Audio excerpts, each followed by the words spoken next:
Okay, ngasi live se ani thonga tawje. Ani thonga tawje haibe tadi ngarang aina hot kan da question amani si thawe question kitang lutak to bai tare. Adu holam jadi nungai roi. Question lutak to ba mani holam ji complex number gi previous year dhang ba. Aduga hoi mathangi chapter pai jina live se ani thongna ngasi di video ani thong tawje. Ahan be video jina hoi hojiki complex number gi aduga ani su video jina kanoge do ita han beje hawras ko asidi wathi ngang umje. Okay, question number ni ge ai question number ni ga holam jadi mapung phar roi ba khoina complex number ge question kitang lutak to bai ta if I know what to go no holalo if alpha and beta are real weight are they. What is the value of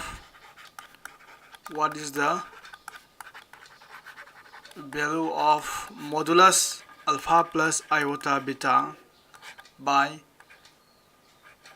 beta plus iota alpha? So you value kya ta gaya hai bine boinau nangrang lakta malina a ki value 0, a dana 0, b dana 1 by 2, c dana 1, d dana 2. Okay, si han hola yeng jiko ado itardi sidi mana je alpha ga beta ga je real ne ba real alpha ga beta ga je real ne ba yare ko ado itardi what is the value of si ngang ji gi value buthwa ba ne id alpha plus iota beta by beta minus plus iota alpha ba ne si gi value buthwa ba ne ado alpha ji real ne piram me alpha gi maram da karim bhayam de yare ko alpha ji real ne piram me ado sugum question je na ngaw ne asi kamai hotu no na yarba kamai hotu no na ngaw ka ne id alpha ga beta ga value piram de adugo mana modulus of alpha plus iota beta by beta plus iota alpha na piram ji kamai to ino na ado si hot paji rai lai ko na class 10 gi idea khara sin tare si modulus plop lo bo je tonga lo bo sa mane alpha plus iota beta by beta plus iota alpha yare ko smai thamba yai ko ado mathak is kya tare root over alpha square plus beta square id modulus abni se si ni makha is the root over beta square plus alpha square si sab manara mani kakthana one ta option number C is the correct option. Gyan ta bro sibo yam gyan ta huna bro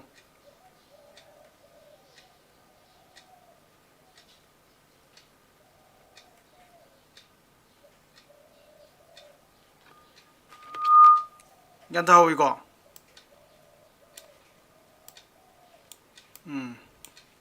question number mo yeng je du di hojik do 2006 ta hang bani ko na NDA 2006 ki NDA 2 dang ba adoi tardi let Z1 and Z2 be two non-zero na ta ba ni ko non-zero ai tardi Z1 and Z2 ga ja v non-zero complex number ne complex number 0 na ta ba complex number ne sine okay ma ba te such that ai Z1 and Z2 ga complex number ani ne such that sira ke doraba nangi mod of Z1 gi modulus se sika gi mana gi kan da Z2 gi modulus ka mana ina pitho me then what is the value of modulus of Z1 plus Z1 amasung Z2 gi modulus se kya ta gya ai ji kan wal me modulus of Z1 equals to Z2 equals to amas wal me equals to 1 by Z1 plus 1 by Z2 equals to 2 na piram me yare ko aduga man hangi je what is the value of C modulus of Z1 plus Z2 ki value buthwa adu itadi option number A the 8 option number B the 4 option number C the 2 option number D the 1 yare ko adu itadi C di kamai hot kene si nang the pyramid condition jeng tare mane pyramid jigare modulus of Z1 ga yare ko modulus of Z2 ga manai adukana ga ju mana ga kana mo ngai jemu 1 by Z1 ga plus 1 by z2 ga manaiba ado singai jam kana ga managi ha kan 2 ga manaiba ado puthwai jina gari puthwai jina fine gari the modulus of z1 plus z2 sigi value puthwai bane ado itari nang modulus of z1 plus z2 je kamai tor puthokani ha kanda akoi nang si ahan bagi condition je sinar ne absi si condition id modulus of 1 by z1 plus 1 by z2 equals to kaba 2 hai baje nang si manung is nang LCM law yare tinjana yare z1 z2 yare ko z1 z2 do mathak to dikya ta gani z1 plus z2 si kya ta bro equals to 2 yan ta wi ko ado ita di sidai nang kai bu thok yare sidi modulus tonga tonga law ko samana ya bdo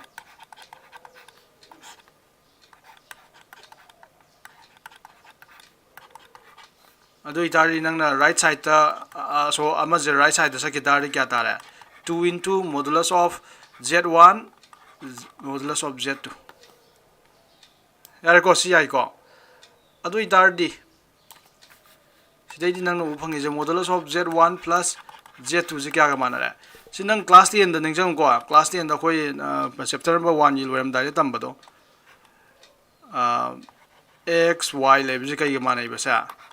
modulus of x tongan tongan log phoga mana ya bro modulus of y yare ko ado ita ji twice are modulus of z1 modulus of z2 sidi kya ta re 2 haraga modulus of z1 ye value nang khangre to modulus of z1 jo modulus of z2 ju 2 loi ta ya gram ne nang condition da sai ado 2 into modulus of z2 2 sidi kya ta re 8 2 into 2 into 2 8 ado option number A is the correct answer yare ko amtang volume ji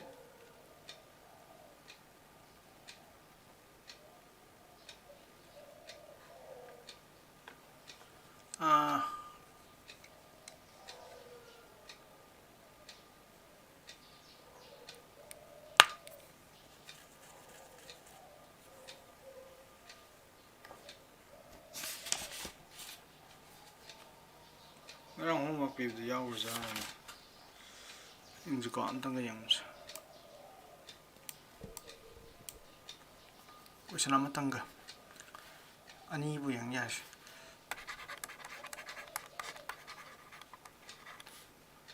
If alpha and beta are different complex numbers tonga complex number never with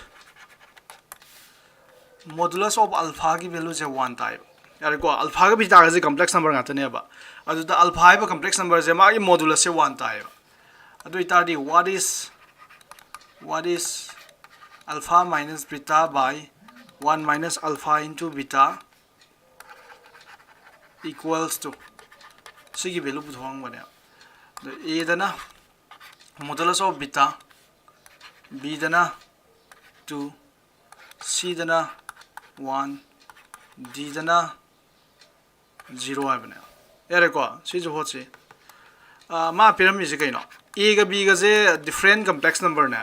alpha ga beta ga je are two different complex number mana da complex number ani ne mabani je mana ba ya de ko adu itar ma pyramid je condition am pyramid kare han complex number alpha ja magi modulus se 1 ta hai adu nui kana hingame complex number am gi modulus se 1 ta abje karam kanda 1 ta hai kana hingame complex number am gi modulus se 1 ta abje karam kanda ta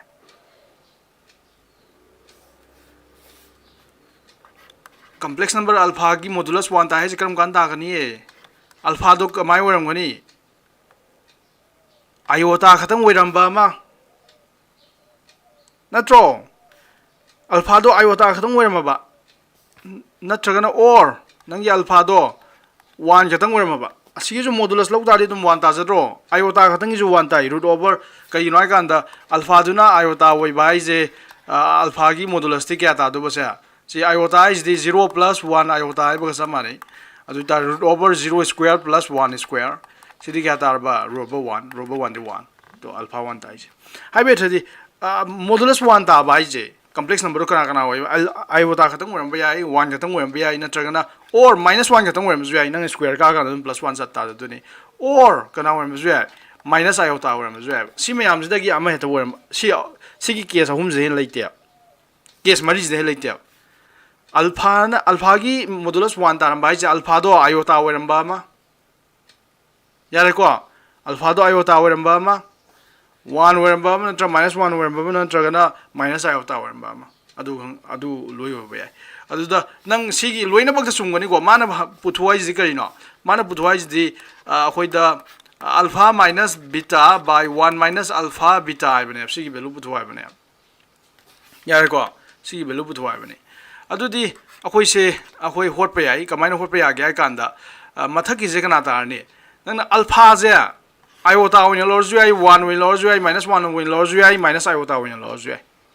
यारेको अदुदै इराइ लाइब खनगेबा कना लौजिगे 1 हेत log नंग try तौरो 1 हेत log अदु 1 लौ try तौब मतम alpha दा 1 हापसलक तारदी 1 minus beta by Sidi 1 minus alpha की value दी 1 लौरम नत्रो अदुना beta अदुम Taware असि सब मानरे जे कथनरे modulus of 1 दी 1 तारे option number C is the correct answer यंता होइको अदगी जे क्वेश्चन अमतंग होलमगे last question in the year 2018 what is the value of boy now nang rang lak you know what is the value of -1 plus iota root 3 by 2 3 to the power n plus -1 plus iota root 3 by 2 to the power 3n sigi value puthwa ado where nangi n ja n belongs to natural number n je nangi any natural number na ado nangonda puthwa is kana amte what is the value of this guy sigi asoba big guy chali si yangang jigi value puthwa bana ना को सिंगांग जी value बुथवा बने अदो इतारदी सिंगांग जी value बुथोके high तारदी नंग केदौने अदो n की value n जे natural number हाइबने नंग 3n के मथा साउनो n जे वैल्यू म तकला ऑप्शन न होनौबा यारे को से n जे ता नन कना पे आइसा ऑप्शन इरमदे ऑप्शन अंते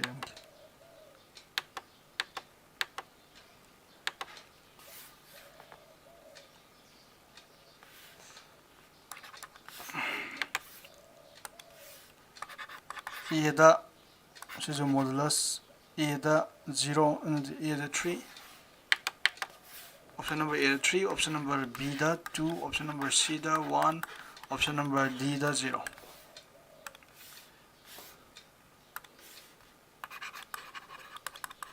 यारे को अदो n जे any natural number होय दुने अदो n जे नम ख्वाइ लाइबा माबो कना आपसिगे एता 1 हापसलो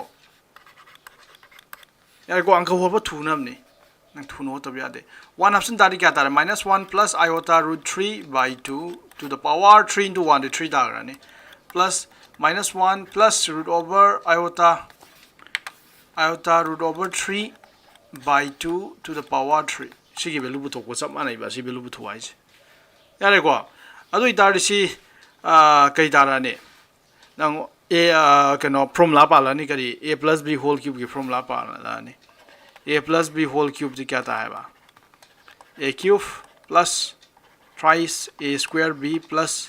thrice a b square plus b cube यानी को by से by की मखा जी 2 cube ना तुम लाने अदो नंग ना careful हुई तुझे करी नो सिर्फ careful हुई तुझे ऐसे होतो का तुम खंगने अदो इतारी मखा जी अहान भाई जान होके को अहान भाई मखा जी 2 to the power 3 दी 8 ताजरे मखा जी 8 तागदुने मथक सिने कोइना careful हुई तुझे -1 to the power 3 यारे को a cube by बनना -1 to the power 3 plus thrice a square the -1 square b दी क्या था दुबा iota root 3 plus thrice a दी क्या था दुबा -1 अदुगा b square दी b दी iota root 3 square plus b cube दी iota root 3 whole cube तारने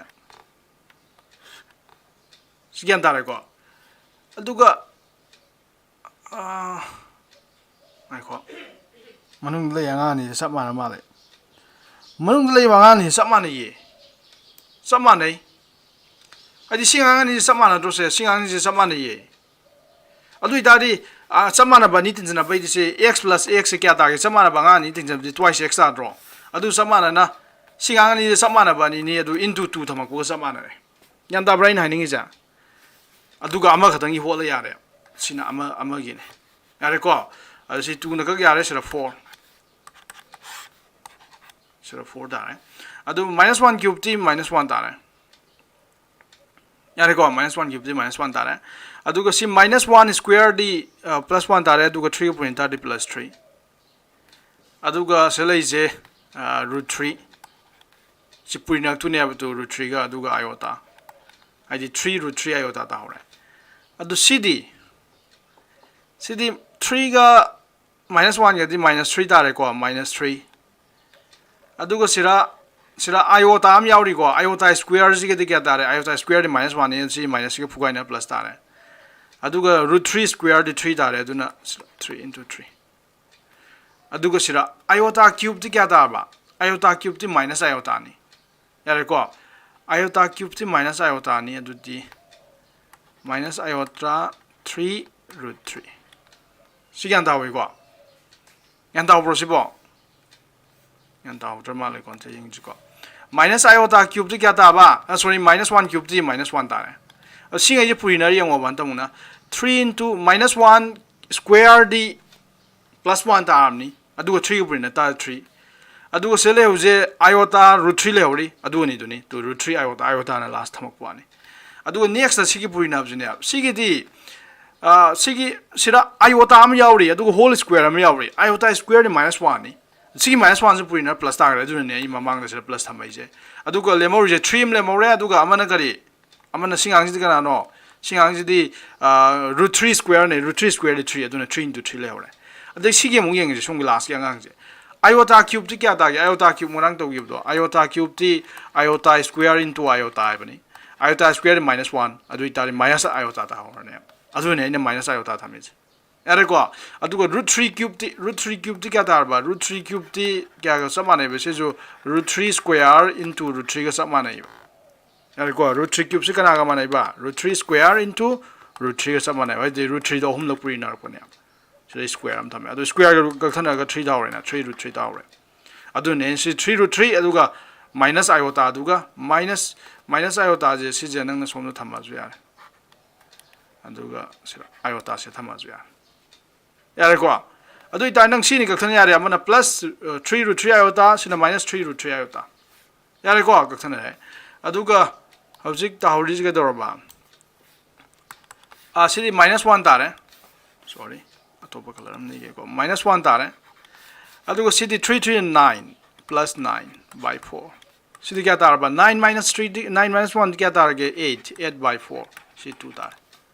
are ko adu correct option is 2 adu ngasi gi video zida sigi 100 videos da ina hining is game ta na te da sometimes en gum ba yaw pa yaw kan ya na sa yaw gre na en gum ba yaw pa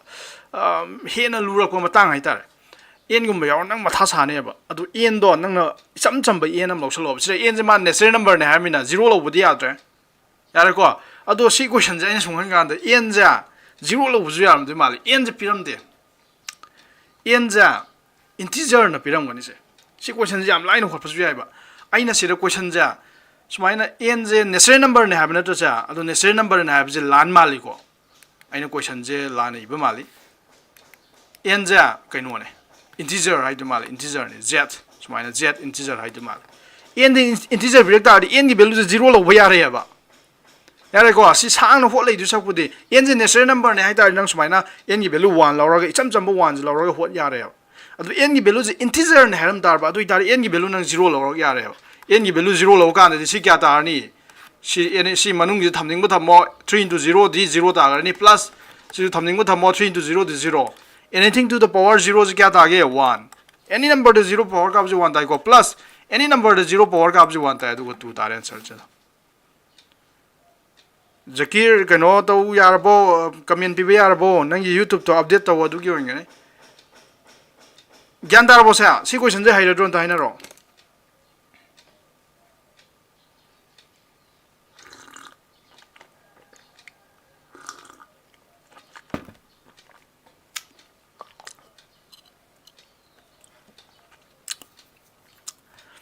ꯑꯗꯨꯅ ꯁꯤꯒꯤ ꯂꯥꯏꯐꯁꯤ ꯂꯣꯏꯁꯤꯜꯂꯁꯤ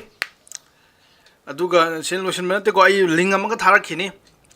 ꯍꯧꯖꯤꯛ minute ꯑꯅꯤꯗ ꯉꯥꯏꯌꯨ ꯅꯣꯏ ꯒ꯭ꯔꯨꯞꯇ ꯑꯩ link ꯑꯃ ꯊꯥꯔꯛꯀꯦ ꯑꯗꯨꯒ ꯑꯗꯨꯗ ꯑꯃꯨꯛ ꯖꯣꯏꯟ ꯇꯧꯔꯁꯦ ꯑꯅꯧꯕ ꯆꯦꯞꯇꯔ ꯇꯥꯛꯁꯤ